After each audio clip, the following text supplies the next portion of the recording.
Acompáñame a hacer este divertido juego de pesca para niños.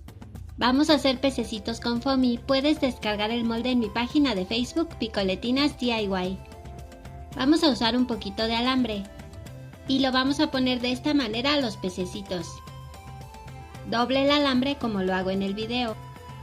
Te debe quedar más o menos así. Haz muchos iguales. Ahora vamos a reciclar algún gancho roto y le vamos a amarrar un pedacito de cuerda o estambre.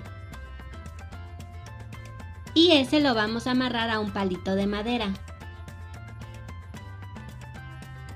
Te debe quedar algo así. Y listo, este juego les ayudará mucho en mejorar su motricidad y concentración.